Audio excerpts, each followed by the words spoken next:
بعد الصلاة والسلام على أشرف الأنبياء والمرسلين سيدنا ونبينا وشفيع ذنوبنا وطبيب قلوبنا ومولانا بالقاسم محمد اللهم صل على نعرہ تکبیر اللہ اکبر نعرہ تکبیر اللہ اکبر نعرہ رسالت یا رسول اللہ نعرہ حیدری یول نعرہ حیدری یول پاک والے بلند سلوات اللهم صل على محمد وآل محمد وكل رب أدخلني مدخل صدق وأخرجني مخرج صدق وجعلني من لدنك سلطانا نصيرا. میرے محترم سامعین، تفصیل و تشریحات کی طرف رخ کرنے کی پوزیشن میں نہیں ہوں.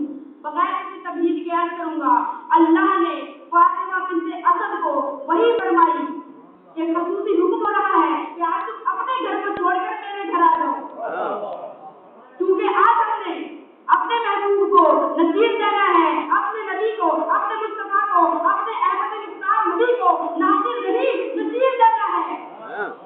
ناصر اور نصیر میں فرق، نصیر کہتے ہیں مددگار کو اور ناصر بھی کہتے ہیں مددگار کو، مگر ناصر وہ ہوتا ہے جو کبھی کبھار مشکل کے وقت کہہ دے میں تو جا رہا ہوں تم جانا تمہارا کام جانے، اور نصیر وہ ہوتا ہے جو کہہ دے اے محمد آپ محفوظ مقام کی طرف روانہ ہو جائیں میں جانوں اور یہ کفار جانے.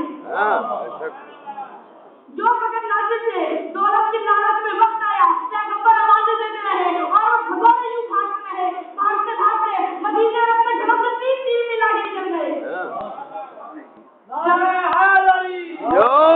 جب آپ آئے تو ہوش یوں اڑے ہوئے تھے، اپنی بیویوں سے کہہ رہے تھے کہ ابا ہمیں جلدی سے چھپا دو کہیں کوئی کافر آ کر ہمیں مار نہ جائے.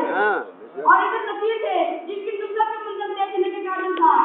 حضرت علی کہہ رہے تھے کہ علی تو موت سے اس طرح محبت کرتا ہے کہ جس طرح بچہ اپنے ماں کے دودھ سے کھیلتا ہے. کیا خوف ہے علی کو کہ علی موت بنا کے نہیں موت علی پر جا گرے. نصیر ناصر کھانے میں انگلی دبائے بھاگ رہے تھے اور نصیر تھے جو کہہ رہے تھے کہ اے صحابیوں واپس آ جاؤ محمد ابھی زندہ ہے. بس نکالا طریقے سے مذہب سے جب سر تو ہم نے بہادر پہاڑوں میں دیکھے. نکالا طریقے سے مذہب سے جب سر تو ہم نے بہادر پہاڑوں میں دیکھی. تمنا سے خنجر کے شیروں کو کوئی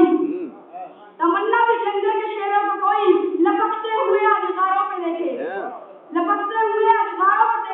کئی بار گر کر اٹھے اٹھ کے دوڑے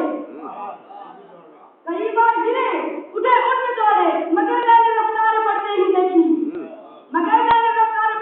دیکھی الجھتی رہی ڈالیاں جھاڑیوں میں پڑے پالتو جانوروں میں دیکھے.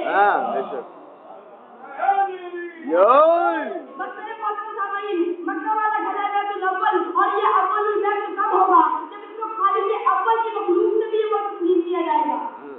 میرے محترم سامعین، جب حضرت آدم زمین کی طرف مراجعت فرما ہوئے تو مجھے کہا کہ ایک حمل آئے تھے جس مقام پر انہوں نے خیموں کو نصب کیا وہاں پر ہے بیت اللہ اور جہاں جہاں تک اس خیمے کا بچایا گیا اسے کہتے ہیں مسجد الحرام. اور اس خیمے کے اوپر وقت میں ایک قندیل لگا دی، جہاں جہاں تک اس قندیل کی روشنی گئی اسے کہتے ہیں مقام حرم. اب میرے محترم سامعین، میرا جملہ ضائع نہ ہونے پائے، فرشتوں کا کعبہ ہے، حضرت آدم کا کعبہ ہے. ارے جس کا بچہ کھانا قیامت میں کعبہ ہوگا تو کیسا ہوگا؟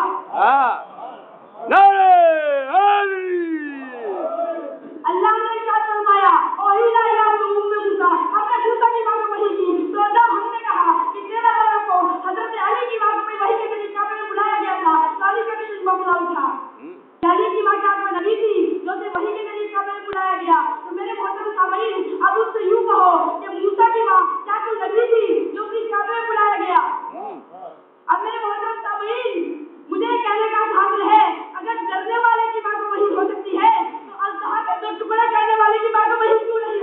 ہاں بے شک میرے محترم سامعین، کعبے میں حضرت زکریا جیسے عظیم بزرگوں نے مریم کی پرورش کی. اب وہی مریم پوچھتی ہے جوانی کی عمر میں اللہ کا فیصلہ آتا ہے کہ بغیر شوہر کے ہم نے تجھے بنایا عیسیٰ پیغمبر کی ماں. درد و دہ کے مراحل عظیم ہوئے. منہ پہ رب بھی آیا، اے مریم چھوڑ دو میرے بیت المقدس کے حجرے کو اور چلی جاؤ کھجوروں کی جھنڈ میں. یہ عبادت خانہ ہے، کوئی جدہ خانہ نہیں. حضرت علی کا ایک دشمن حضرت علی کے ہائے روزے اس وقت داخل ہوا کہ جب روزہ دیگر افراد سے خالی تھا. داخل ہوتے ہی کہہ رہا ہے کہ تو بھی علی میں بھی علی، تو نے میرے جائیداد قتل کیے لہٰذا آج میں تجھ سے بدلہ کروں گا. بس رات گزر گئی. جب صبح دوسرے زائرین روزے پر آئے تو ایک لاش کو 2 ٹکڑوں میں تقسیم پائے. تو یہ فیصلہ علماء کے سامنے رکھ دیا گیا. انہوں نے فیصلہ صادر فرما دیا کہ ایک ترازو کو لاؤ، ایک لاش کے ٹکڑے کو ایک پلڑے میں، دوسرے لاش کے ٹکڑے کو دوسرے پلڑے میں، اور جب تولا گیا وہ دونوں ٹکڑے برابر تھے تو علماء نجف نے فیصلہ صادر فرما دیا کہ یہ تھا علی ولی کا دشمن، یہ واجب القتل تھا اور مولا نے ہی اسے قتل کیا ہے. خدا نے خاص کیا ہے مجھ پہ اپنا کرم، زمانے بھر کو خوشی دی مجھے حسین کرم. کہیں موتی کہیں مونگے کہیں جوہر نکلتے ہیں، زمین کربلا کھودو تو سن حسرت نکلتے ہیں. بس ادھر کو ادھر سے امام حسین جب گھوڑے میں گرے نا تو بی بی زینب فریاد کرتے کرتے اس ٹیلے پر پہنچ گئی جو قلعہ زینبیہ کے نام سے مشہور ہے. ادھر سے بی بی فریاد کر رہی تھی کہ ادھر سے شمر قلعہ حسین پر سوار تھا. سیدہ کی چیخ نکل گئی اور کہا یا فاطمہ مزار سے نکلو پر ہے نظر بیٹا شمر چھاتی پہ اس وقت ہو کدھر یا کچھ سماعت میں نہیں بھائی کی خوشخبر یا کچھ سماعت میں نہیں بھائی کی خوشخبر بیٹا ہے شمر چھاتی پہ اس وقت ہو کدھر. بس اللہ تعالیٰ اس بات کو سننا تھا کہ اس ملعون نے حسین کے خشک گلے پر خنجر چلا دیا.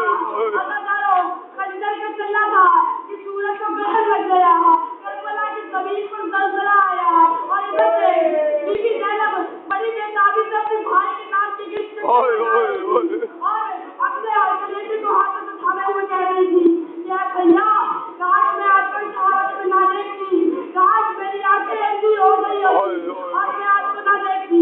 بیوی زندہ بیوی سب دیکھ رہی تھی.